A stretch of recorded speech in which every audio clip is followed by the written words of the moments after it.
it is a pleasure that I have to be able to share some of the good things and easy things that I did that were very effective in terms of classroom management and student engagement tips, let's put it like that, that I implemented during our spring semester, and that really worked, and it really worked for all my classes.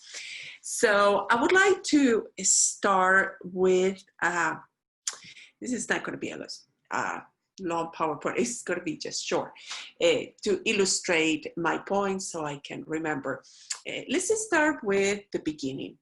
Prior to the start of the meeting, what were the things that I do that really helped me? For instance, send a message 10 to say 7 minutes prior to the start of the meeting. I will send them a reminder. Here we are, here's the information. Even though I have that information on Canvas, it really helped the students to have that message sent to them, because many of them might probably were distracted talking to a friend or to a relative, and then they will get the message and that will remind them that we had a meeting. So that worked very well, and something that they said in the teacher's evaluation. Another thing that worked very well was for me to have a slide with the name of the course. Say, welcome, obviously, bienvenido to Spanish 300, and also together with a list of things that we were going to do during the day, or not during the day, but that session. So the students that would get in, they will get ready, that will help them get organized and wait. The music, the relaxation music also help to kind of get the mood for the class, get ready for the class. Sometimes I would obviously put music from Latin America, which always helps as well, and Colombia, of course.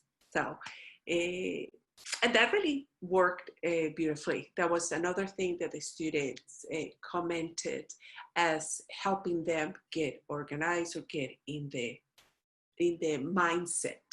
Let's put it like that.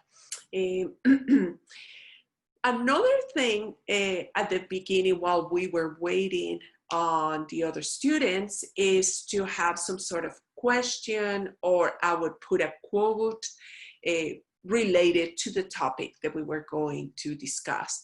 So for instance, I would have, according to so and so, here's the quote, and then I will start the class by analyzing the quote and what it meant. Obviously, all these in the target language. I will also put a picture. Let me just show you very quickly about a picture of something that they could just, start thinking about topics that they could write about, if this was a writing class or a writing exercise, things that will help them prepare for the class while waiting, but at the same time, not to give them the feeling that they're falling behind, because we will retake these as a group. But it really helped. So let's go back to my slide. Another thing that helped me tremendously was to have a record video little sticky note that says, please do not forget to record the video. Oh my God. And probably that happened to you. It happens to all of us.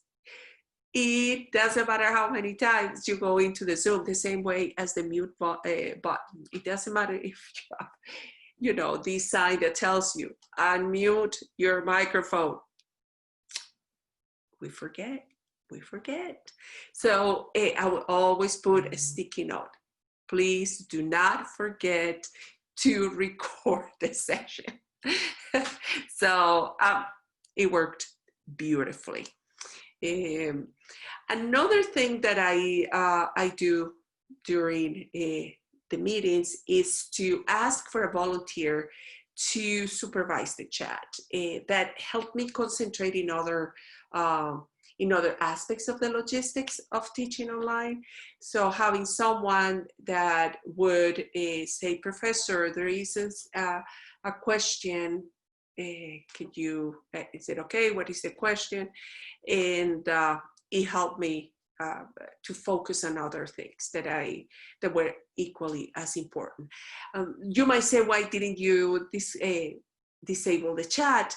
Well, the chat is also provides another venue for those students that do not like to speak in front of the class or enable their camera or their voice.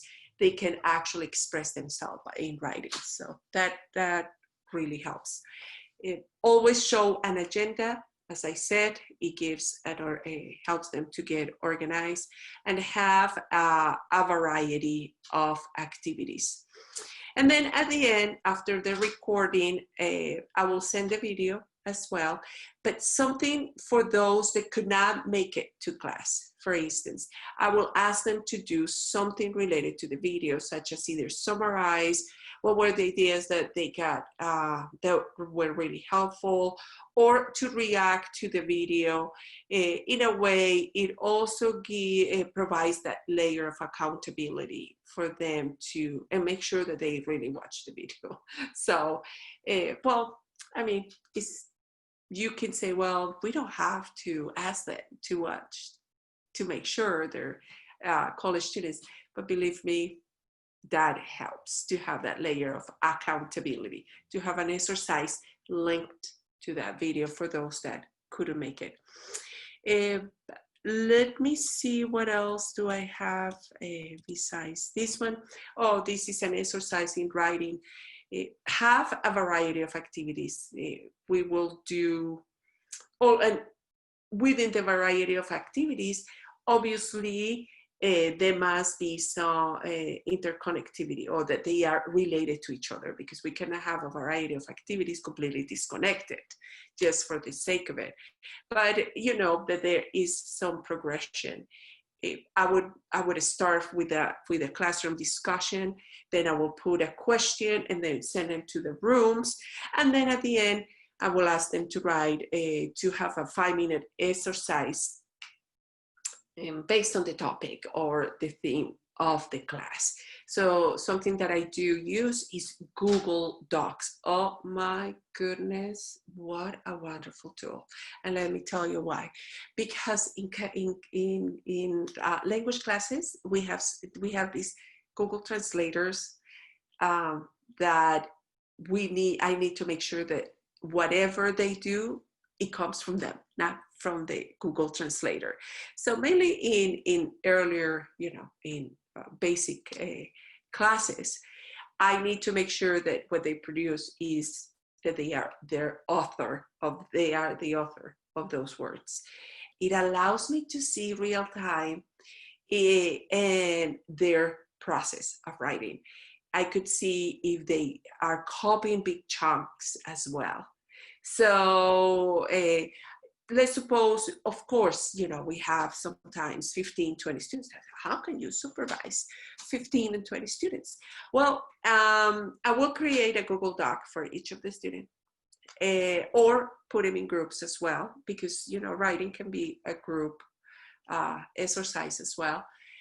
But I will look at history. So you can trace back the history. That's why I created the Google Docs, because that allows me to see the history and to see if there were big chunks being pasted, or how fast they typed as well. The production, obviously, of the sentence, but that in a way helps me to see if they were the author of that piece. All right, well, that's all that I have for now. I hope this helps you a little bit. All right, and wishing you the best semester. I know it's a tough one, but something that I have also, that has helped me, is to see how much we can, technology can help us, teach in these difficult times. So good luck, and hopefully see you in Zoom. Okay. All right. Bye-bye.